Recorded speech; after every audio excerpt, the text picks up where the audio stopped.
अस्सलाम वालेकुम नाज़रीन, मैं हूं यम्मे वाजिद। 7H न्यूज़ में आपका खैर मकदम है। मज़ीद जहेज़ के मुतालिबे से दिलबर्दाश्त होकर एक खातून ने ख़ुदकुशी कर ली है।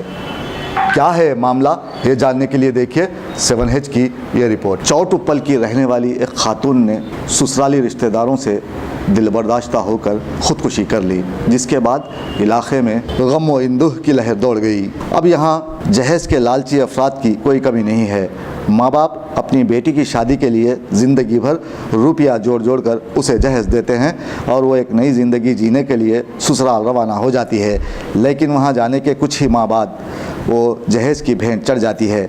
ऐसे ही एक वाक़ये में दीपक नामी शख्स अपनी बीवी से मज़ीद जहेज़ का मुतालिबा करने लगा था, जबकि उनकी शादी को सिर्फ 3 माह का वक्फा हुआ। रेशमा नंदनी नामी इस खातून ने ससुराल की जानिब से दिए जाने वाले तानों से दिलबर्दाश्त होकर ख़ुदकुशी कर ली है।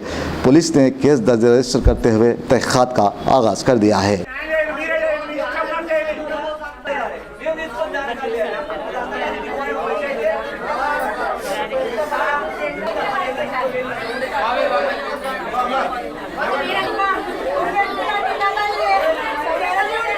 दोस्तों, अगर आपको हमारी न्यूज़ पसंद आ रही है तो प्लीज़ हमारे चैनल को सब्सक्राइब कीजिए।